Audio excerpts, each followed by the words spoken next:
जो निर्देश दिए उन पर माननीय मुख्यमंत्री जी ने एक एक निर्देश पर टीम लेवल की समीक्षा की और समीक्षा करने के बाद जो निर्देश दिए हैं वो निम्नवत है। पहला, 1 मई 2020 से सभी जरूरतमंदों को पुनः खाद्यान्न का वितरण होगा, यानी 3.5 करोड़ से ज्यादा जितने भी राशन कार्ड हैं उन पर 1 मई से वितरण की प्रक्रिया पुनः चालू हो जाएगी। मुख्यमंत्री जी ने कहा पिछले 2 चरणों में जो खाद्यान्न बांटा गया है व्यापक रूप से उसका जो है पॉजिटिव इम्पैक्ट आया है, लोगों ने प्राप्त किया है और ऐसे लोग जिनके राशन कार्ड थे उनसे वेरिफिकेशन भी कराया गया तो पाया गया कि सभी जगह अलग अलग स्थानों पर राशन वितरित हुआ है। जहां कहीं कोई शिकायत थी उस शिकायत का समाधान भी कर दिया गया। तो पहला निर्देश मुख्यमंत्री जी ने आज ये दिया आदरणीय प्रधानमंत्री जी की बैठक के बाद। दूसरा निर्देश जो उन्होंने दिया है वो है कि L1, L2 एवं L3 डेडिकेटेड कोविड अस्पतालों की क्षमता को बढ़ाना। हर हालत में प्रत्येक जनपद में अस्पताल हो, L1 हो, L2 हो और जो हायर लेवल के अस्पताल L3 हैं, यानी जो मेडिकल कॉलेजेस हैं, उनकी व्यवस्था को दुरुस्त करने का निर्देश उन्होंने दिया।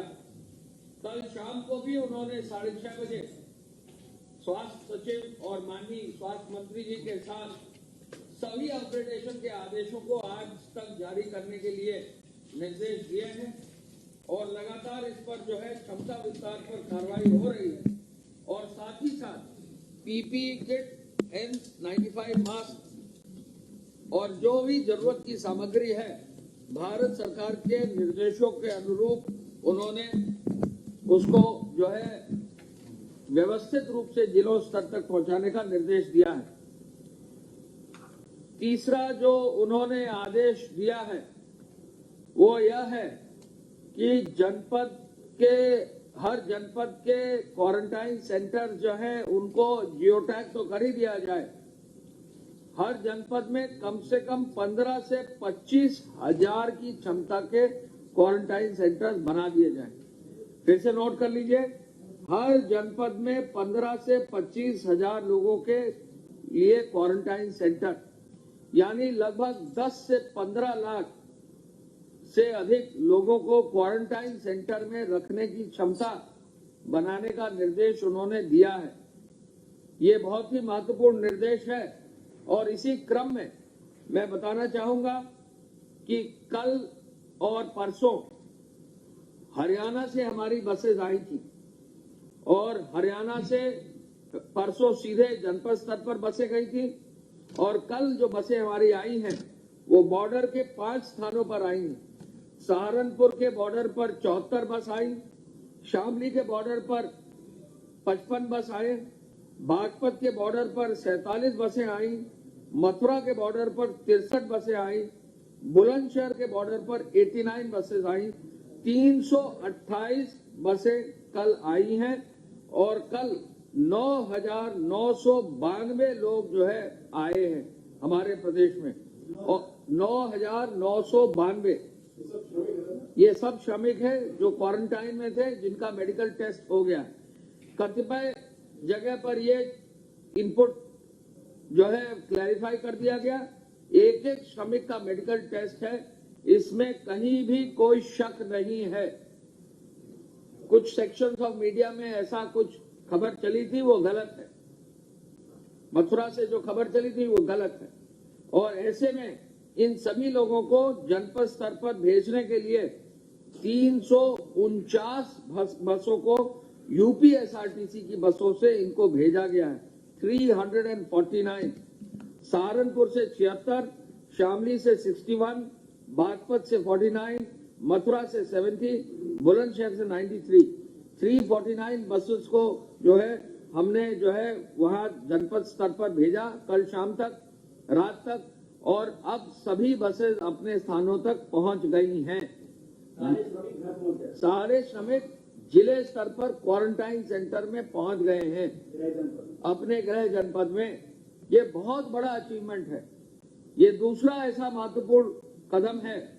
सब यूपी पहला प्रदेश था जिसने कोटा से अपने बच्चों को बुलाया और एक एक बच्चे का देखभाल करके उनको एक एक बच्चे को घर भेजकर ऐसे एक एक बच्चे से फोन से बात हो रही। और ऐसे ही हमारे जो श्रमिक अभी हरियाणा से आए हैं, एक एक श्रमिक का क्वारंटाइन सेंटर में उनको रखकर उनका फिर हालचाल लिया जाएगा और जब भी जैसे भी उनका समय पूरा होगा वो अपने होम क्वारंटाइन में जाएंगे। ये सारे हरियाणा से हैं। ये जो श्रमिक हैं ये कुल मिलाकर 9,992 कल आए हैं, 2,224 परसों आए थे। तो कुल मिलाकर जो है ये लगभग 11,200 श्रमिक जो है हमारे 12,200 श्रमिक हमारे हो जाते हैं। यानी 12,000 से अधिक श्रमिक हरियाणा से हम लोगों ने हरियाणा सरकार से बात करके उनके यहाँ से जो है व्यवस्था की है। इस संदर्भ में माननीय मुख्यमंत्री जी की हरियाणा के माननीय मुख्यमंत्री जी से बात हुई। उन्होंने व्यवस्था वहां के अधिकारियों को दी। माननीय मुख्यमंत्री जी ने हमारे प्रदेश में हमारे सभी अधिकारियों को आदेश दिया और ये एक्सचेंज जो है बड़ी ही सुकून से, बड़े ही अच्छी व्यवस्था से हुआ है। पूरा हरियाणा का हमारा जितना भी श्रमिक है, जितना भी हमारा व्यक्ति है उत्तर प्रदेश का, वो आ चुका है जो भी हमारे क्वारंटाइन सेंटर में था और एक एक का मेडिकल परीक्षण करके हमने लिया है। तो जो माननीय मुख्यमंत्री जी ने कहा था कि चरणबद्ध रूप से लोगों को लेंगे, ये प्रक्रिया अब शुरू हो गई है और इसी कड़ी में जो है ये कार्य हुआ है। एक और बहुत महत्वपूर्ण अनाउंसमेंट है जो मैं बताना चाहूंगा। माननीय मुख्यमंत्री जी को संज्ञान में लाया गया कि प्रयागराज में बहुत सारे हमारे प्रदेश के अन्य जनपदों के छात्र फंसे हुए हैं। आप सब जानते हैं कि मुख्यमंत्री जी जहां छात्र की बात आती है तो छात्र हित वो सर्वोपरि मानते हैं, क्योंकि मानते हैं कि ये जो छात्र हैं, छात्राएं हैं, ये हमारे प्रदेश की धरोहर है। जो हमारे छात्र छात्राएं हैं ये हमारे प्रदेश की धरोहर है, यूथ है और इनको हमको संभाल के रखना है, इनका हित देखना ही है। कोटा के छात्र पूरे देश में सबसे पहले हमारे प्रदेश में आए हैं और इसी कड़ी में उन्होंने ये आदेश दिया है कि प्रयागराज के प्रदेश में जो भी अलग अलग विश्वविद्यालयों में, इलाहाबाद विश्वविद्यालय में भी जो प्रतियोगी छात्र हैं, छात्र छात्राएं हैं, परीक्षाओं की तैयारी कर रहे हैं, शहर में निवास कर रहे हैं, जिनकी वर्तमान में जो संख्या है 9 से 10 हजार है छात्र छात्राओं की, वो जनपद प्रयागराज के जिलाधिकारी, वहां के पुलिस के अधिकारी, वहां के रोडवेज के और एमडी रोडवेज को ये आदेश दिया जा रहा है कि लगभग 300 ऐसी बसें लगाकर उनको भी चरणबद्ध रूप से एक एक का नाम, पता, मोबाइल नंबर लेकर 300 बसों में पहले चरण में सोनभद्र, मिर्जापुर, चंदौली, वाराणसी, जौनपुर, प्रतापगढ़, कौशाम्बी, फतेहपुर और चित्रकूट में भेजेंगे और फिर दूसरे चरण में इन्हीं 300 बसों से प्रदेश के अन्य जनपदों में उनको चरणबद्ध रूप से भेजा जाएगा। जो भी बस वहां से भेजी जाएंगी प्रयागराज से, उन छात्र छात्राओं को की सूचना बनाते टाइम पर्याप्त वहां पे अधिकारी और कर्मचारी ड्यूटी पर लगाए जाएंगे।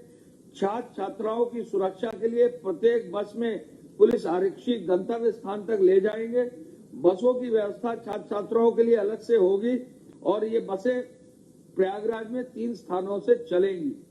ये जो भी छात्र छात्राएं हैं प्रयागराज में, उनके लिए मुख्यमंत्री जी का तोहफा है। मुख्यमंत्री जी ने खुद छात्रों के लिए सोचा और आज अभी घंटे भर पहले उन्होंने बैठक में निर्देश दिया कि ऐसे छात्रों को जो हमारे प्रदेश में है, यदि हम कोटा के छात्र को ला सकते हैं तो हम उत्तर प्रदेश के अपने छात्र प्रयागराज में हैं उनको भी अपने जनपदों में भेजेंगे। यदि वहां पर कोई अन्य प्रदेश के छात्र होंगे तो अगर वो प्रदेश ले जाना चाहेंगे तो वो भी अनुमति दे दी जाएगी। तो ये चरणबद्ध रूप से है। छात्र छात्राओं से ये निवेदन है कि कोई जल्दीबाजी ना करें। जिला प्रशासन धीरे धीरे आपकी व्यवस्था कर देगा और 2 दिन में आपकी ये व्यवस्था पूरी हो जाएगी। तो ये एक बड़ा काम जो है माननीय मुख्यमंत्री जी ने आज कहा है और इस कार्य से जो है काफी हद तक प्रयागराज में जो छात्र काफी दिनों से रुके हुए हैं उनकी व्यवस्था भी हो जाएगी। एक मिनट, एक करके। इसके अलावा माननीय मुख्यमंत्री जी ने आज पुनः लॉकडाउन की समीक्षा की और लॉकडाउन पे जो वरिष्ठ अधिकारी गए हैं फील्ड में 19 जनपदों में, उनके संदर्भ में भी बहुत डिटेल्ड में समीक्षा की।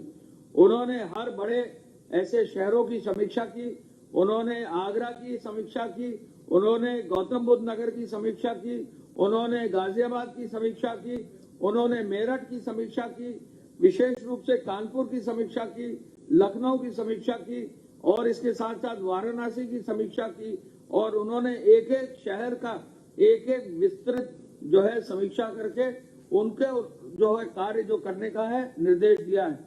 मेडिकल इन्फेक्शन पर उन्होंने विशेष बल दिया है कि मेडिकल इन्फेक्शन न हो, इसको प्राथमिकता से लिया जाए। आपातकालीन चिकित्सा की सुविधा के लिए भी उन्होंने प्रमुख सचिव स्वास्थ्य को निर्देशित किया है और वो व्यवस्था भी बन जाएगी और तत्काल रूप से चालू हो जाएगी। माननीय मुख्यमंत्री जी ने जो निजी चिकित्सालय आयुष्मान से आच्छादित हैं और जिनमें सुरक्षा का उपाय है, जिनमें जो है ट्रेनिंग करा दी गई है, केवल उनको जो है स्क्रीन करके उनको जो है आपातकालीन सेवाओं के लिए अनुमति दी जाएगी और उनमें यह भी सुनिश्चित होगा कि कहीं भी जो है किसी तरह का संक्रमण न हो। जो हमारे हॉटस्पॉट के क्षेत्र हैं वहां डिलीवरी, होम डिलीवरी, स्वास्थ्य और सैनिटाइजेशन सभी चीजों के लिए पुनः उन्होंने समीक्षा की है।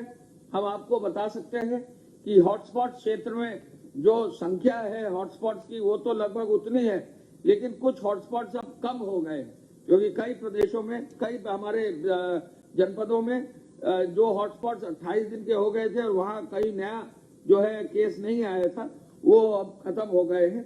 तो ये प्रगति भी हुई है, काफी लोग अब स्वस्थ होकर वापस भी जा रहे हैं, ये भी प्रगति हुई है। हम ये भी आपको बताना चाहेंगे कि हमारे प्रदेश का जो दर है कोरोना के व्यक्तियों का, वो प्रति 10 लाख लगभग हर प्रदेशों से काफी कम है। और ये भी हम आपको बताना चाहेंगे कि जो हमारे मृत्यु दर है उत्तर प्रदेश की, वो भी अन्य प्रदेशों से काफी कम है। और जबकि हमारा प्रदेश सबसे बड़ा पॉपुलेशन का प्रदेश है, तो ऐसे में हम लोग ये कह सकते हैं कि उत्तर प्रदेश में ये जो निर्देश माननीय मुख्यमंत्री जी के हैं, इनको हम लोग कारगर रूप से जो है जमीन पर उतार रहे हैं। माननीय मुख्यमंत्री जी ने ये पुनः इस बात का बल दिया है कि आगे भी जो श्रमिक लाए जाएंगे अन्य प्रदेशों से, मेडिकल जांच जरूर होगी और वो क्वारंटाइन से ही लाए जाएंगे। ऐसा नहीं है कि कोई भी व्यक्ति जो है उसको जो है सीधे ले लिया जाएगा। एक जो प्रक्रिया निर्धारित है, उस प्रक्रिया के निर्धारित के अंतर्गत ही जो है कार्रवाई की जाएगी। क्वारंटाइन में भेजने से पूर्व सभी श्रमिकों को मेडिकल जांच पुनः हम अपने प्रदेश में कराएंगे। ये भी होगा। और क्वारंटाइन सेंटर्स में और भी जो है वर्कर्स और भी वॉलंटियर्स तैनात हो, ये निर्देश भी उन्होंने दिए हैं। डेडिकेटेड कोविड अस्पताल बनाने पर भी उन्होंने आज बल दिया है और नॉन कोविड अस्पताल और कोविड अस्पताल के परिसरों को अलग अलग करने का भी उन्होंने दिया है निर्देश। उन्होंने 52 जो मेडिकल कॉलेज हैं उनमें कोविड अस्पताल बनाया जाए, ये निर्देश दिया है। और जिन जनपदों में मेडिकल कॉलेज नहीं है वहां कोविड अस्पताल जरूर बनाया जाए, ये भी निर्देश दिया है। मैं मुख्यमंत्री जी की तरफ से ये भी बताना चाहूंगा कि जो पैरामेडिकल स्टाफ है और जो अपर मुख्य चिकित्सा अधिकारी स्तर के अधिकारी जनपद स्तर पर हैं, वो सभी लोगों को ट्रेनिंग भी देंगे। जो छात्र जाना चाहते हैं उनकी व्यवस्था के लिए उन्होंने वहां के जिलाधिकारी, वहां के पुलिस अधिकारी और वहां के सभी अन्य वरिष्ठ अधिकारियों को निर्देशित किया है कि वो कार्य पूरा करें। हरियाणा से जो हमारे श्रमिक भाई आए हैं उनकी व्यवस्था भी देखने के लिए हर जिलाधिकारी को उन्होंने अच्छी व्यवस्था क्वारंटाइन करने का निर्देश दिया है। आज की जो प्रगति आख्या है उसके अनुसार अब तक जो है कुल 7,424 इकाइयां अब कार्यरत हो गई हैं, जो हमारे प्रदेश में औद्योगिक इकाइयां हैं। और सतत प्रक्रिया जो इकाइयां हैं, यानी कंटिन्यूअस प्रोसेस की जो इकाइयां हैं, वो 269 चालू हो गई हैं। कुल मिला के 1,32,000 लोग इसमें कार्यरत हो गए हैं। चीनी मिलों ने अपने समस्त गन्ने का जो है क्षेत्र का गन्ने की कटाई अभी लगभग पूरी कर ली है। 85 से 90% गन्ना कट चुका है और चीनी मिलों तक जा चुका है। साथ साथ अब तक 32 चीनी मिलों ने अपना काम भी पूरा कर लिया। 119 चीनी मिल संचालित थी, 32 ने अपना काम पूरा कर लिया है। यानी 1/4 चीनी मिल अपना गन्ना काट के, गन्ना पिराई करके और उन्होंने अपनी मिल भी बंद कर दी। इसके साथ साथ चीनी मिलों में जो है अब तक जो धनराशि दी गई है इस वर्ष 16,660 करोड़ रुपए का गन्ना मूल्य का भुगतान कर दिया है। 16,660। आज श्रमिकों का जो 1,000 रुपया दिया जाता है, आज जी 60 श्रमिकों का जो 1,000 रुपया दिया जाता है, उस 1,000 रुपए के अनुसार अब तक कुल मिला के 28,18,000 श्रमिकों को, नगरीय क्षेत्र के श्रमिकों को, ग्रामीण क्षेत्र के श्रमिकों को, सभी पल्लेदारों को, सबको मिलाकर जो है इतना दे दिया गया है। हमारे यहाँ यूपीडा में भी अब कार्य तेजी से आ गया है और यूपीडा के पूर्वांचल एक्सप्रेसवे में अब 5,000 से ज्यादा श्रमिक कार्य कर रहे हैं, 5,064। बुंदेलखंड एक्सप्रेसवे में भी लगभग 4,500 काम कर रहे हैं और गोरखपुर लिंक में भी अच्छा कार्य हो रहा है। पीडब्ल्यूडी में भी काफी तेजी आई है कार्यों में। 12,247 करोड़ से अधिक के कार्य जो है पीडब्ल्यूडी में भी निर्माणाधीन हो गए हैं। सिंचाई विभाग में भी 140 करोड़ से अधिक के कार्य निर्माणाधीन हो गए हैं। आवास और शहरी विभाग में भी अब जो परियोजनाएं जहां हॉटस्पॉट नहीं है, वहां 84 परियोजनाओं में 2,365 लोग कार्यरत हैं और सहायता, और इसके अलावा जो आपूर्ति चेनों से जुड़े हुए दुकानदार हैं, पटरी वेंडर्स हैं, उनमें भी जो है कार्रवाई उनको कर दी गई है। ग्राम पंचायतों में अब 6,25,361 अकुशल श्रमिक कार्य कर रहे हैं और लगभग 51,919 मास्टर रोल जो है पर कार्य हो रहा है। ग्रामीण क्षेत्र में भी अब काफी कार्य हो गए हैं और जैसा मैंने आपको बताया कि अभी हमारे क्वारंटाइन सेंटर्स में जो है हरियाणा के हमारे साथी, हमारे हरियाणा के जो लोग हैं वो वापस आए हैं। पहली बार हमारा जो हॉटस्पॉट क्षेत्र के जो मकान और जो उसमें निवासित व्यक्ति हैं वो संख्या घटी है। यानी कुछ हॉटस्पॉट क्षेत्रों में जहां 28 दिन पूरे हो गए हैं वो हॉटस्पॉट खत्म हो गए हैं और उनमें संख्या घटी है। तो ऐसे में पूरे प्रदेश में पहली बार हॉटस्पॉट क्षेत्र के मकानों की और उनमें निवासित लोगों की संख्या घटी है। मैं प्रमुख सचिव स्वास्थ्य से एक पहले आप धन्यवाद। अभी तक प्रदेश में प्रदेश में अभी तक कुल मिलाकर इस समय 1,589 एक्टिव इन्फेक्शन के केसेस हैं। 1589 एक्टिव इन्फेक्शन। 335 लोग डिस्चार्ज हो चुके हैं। 31 लोगों की दुर्भाग्यपूर्ण मृत्यु हो गई। 335 डिस्चार्ज हो चुके हैं पूर्णतः उपचारित होकर के। 1589 एक्टिव इन्फेक्शन है और 31 लोगों की दुर्भाग्यपूर्ण मृत्यु हुई है। कुल मिलाकर के 1,955 और ये 59 जिलों से आए हैं। एक नया जिला जो आज ऐड हुआ वो सुबह में, वो झांसी है। 59 में से 9 जनपदों में एक्टिव इन्फेक्शन का कोई केस नहीं है। वो पीलीभीत में एक केस आया है, जो इंदौर से कुछ श्रमिक आए थे, उनके टेस्टिंग की गई, उसमें एक व्यक्ति इन्फेक्टेड पाया गया है। इस समय आइसोलेशन वार्ड में मरीजों की कुल संख्या 1,784 है, 1784। 15 लोगों को ऑक्सीजन दिया जा रहा है, बाकी सभी स्टेबल हैं, कोई भी वेंटिलेटर पर नहीं है। क्वारंटाइन फैसिलिटी में जो लोग रखे गए हैं, जो पॉजिटिव के कॉन्टैक्ट्स या जो सर्वेलेंस से जो लोग निकल के आते हैं, उनकी संख्या 11,363।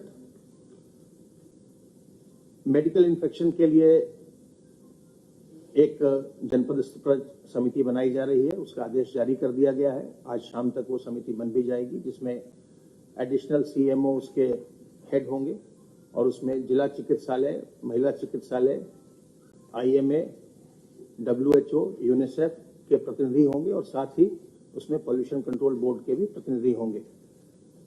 इन्हें यह मैंडेट दिया गया है, ये समिति परसों जो भी बड़े जिले हैं उनमें कम से कम 10 बड़े निजी चिकित्सालयों के डॉक्टर्स और स्टाफ को, और जो छोटे जनपद हैं उसमें कम से कम 5 निजी चिकित्सालयों के स्टाफ को ये ट्रेन कर देंगे इन्फेक्शन प्रिवेंशन प्रोटोकॉल पर, ताकि जो आकस्मिक सेवाएं हैं वो लोगों को सुचारू रूप से मिल सकें और उसमें जो एक बड़ा सोर्स ऑफ इन्फेक्शन देखने में आ रहा है, जो मेडिकल इन्फेक्शन है, उससे बचा जा सके, उसको न्यूनतम स्तर पर लाया जा सके। आपके माध्यम से मेरा ये अनुरोध है लोगों से कि ये जो संक्रामक बीमारी है, इससे ये कोई ऐसी चीज नहीं जिसको हम छुपाएं, जिसमें कोई स्टिग्मा हो। इसको अगर आपको ऐसे लक्षण आ रहे हैं, सूखी खांसी हो रही है, सांस लेने में तकलीफ हो रही है, बुखार हो रहा है, तो तत्काल अपने पास के जो जिला चिकित्सालय है या स्वास्थ्य केंद्र है उससे संपर्क करना चाहिए और अपनी जांच करानी चाहिए। अगर समय से ये डिटेक्ट हो जाए तो इसमें किसी प्रकार की कोई कठिनाई नहीं होती है। जहां भी लोगों की तबीयत ज्यादा खराब हुई है या जहां भी मृत्यु हुई है, वहां पर यही देखने में आया, या तो उनकी कोई बहुत ही गंभीर बीमारियां थी साथ में जिसके कारण से उनकी मृत्यु हो गई, या फिर वो बहुत देर से डिटेक्ट हुआ, बहुत देर से अस्पताल आए। तो इसलिए आवश्यक है कि जैसे ही इस तरह के लक्षण आए, तत्काल हम नजदीकी स्वास्थ्य केंद्र जाकर अपनी हम जांच करवाएं, सलाह लें। और ये जो जांच है लोगों की कोरोना वायरस के संबंध में या जो चिकित्सा पर जो व्यय आता है, ये बिल्कुल निःशुल्क है। ये सरकार की ओर से ये सुविधा उपलब्ध कराई जाएगी हर एक कोरोना वायरस के पेशेंट को। इसलिए हमको इसमें सामने आना चाहिए और इसको छुपाने का प्रयास बिल्कुल भी नहीं करना चाहिए। दूसरी बात यह है कि इस बीमारी से किसी भी प्रकार से घबराने की आवश्यकता नहीं है। इससे अपना बचाव करिए और बचाव करके आप बिल्कुल इससे सुरक्षित रह सकते हैं। जैसा हम लोग आपके माध्यम से बार बार कहते हैं कि जो लोग अधिक उम्र के हैं, बुजुर्ग हैं और जिनको की कोई मेडिकल कंडीशन है, उनको इससे बचाना चाहिए। और हमें न केवल बाहर बल्कि अपने घर में भी अपने बुजुर्गों को और जिनको कोई मेडिकल कंडीशन हो उनसे दूरी बनाकर रखनी चाहिए, उनको हमको बचाना चाहिए। मास्क लगाएं या फेस कवर करें, गमछे, रुमाल, तौलिया से अपने हाथ को साबुन और पानी से बार बार धोएं। सोशल डिस्टेंसिंग के नॉर्म्स को कड़ाई से उसका पालन करें। अपने चेहरे को बार बार छूने से बचें और अपनी इम्यूनिटी को बूस्ट करते रहें, जिससे कि आप इस बीमारी से, आपका शरीर इस लायक हो, इतना ताकतवर हो कि इस बीमारी से वो लड़ सके। प्रदेश के सभी मेडिकल कॉलेजेस में, सभी जिला चिकित्सालयों में, सभी महिला चिकित्सालयों में सुविधाएं ये उपलब्ध हैं। ये लगातार चल रही हैं। बच्चों की डिलीवरी लगातार हो रही है। बहुत सारे जो निजी चिकित्सालय हैं उसमें भी ये सुविधाएं लगातार मिल रही हैं, लोग दे रहे हैं। लेकिन जो मेडिकल इन्फेक्शन के प्रकरण सामने आ रहे हैं उसको देखते हुए माननीय मुख्यमंत्री जी ने निर्देशित किया कि इसमें एक जिला स्तर पर कमेटी बनाई जाए। हालांकि जो निजी चिकित्सालय हैं, जैसा आपको मैंने पहले भी बताया है कि उनको जूम के प्लेटफॉर्म पर इन्फेक्शन प्रिवेंशन प्रोटोकॉल के बारे में ट्रेनिंग दी गई 3 बार में, 3 राउंड में, और 2500 से ज्यादा नोड पर लोगों ने ट्रेनिंग ली। लेकिन अब हम ऑन साइट ट्रेनिंग भी जो समिति हम बना रहे हैं उसके माध्यम से जनपदों में देंगे, अस्पतालों को, और फिर कोशिश ये होगी कि वो पूरे प्रोटोकॉल के साथ और पूरी व्यवस्था के साथ, ये जो कमेटी है वो अस्पतालों का निरीक्षण भी करेगी। ये देखेगी, सुनिश्चित करेगी कि जो अस्पताल ये सेवाएं दे रहे हैं वो सभी प्रोटोकॉल का वो पालन कर रहे हैं। बहुत बहुत धन्यवाद।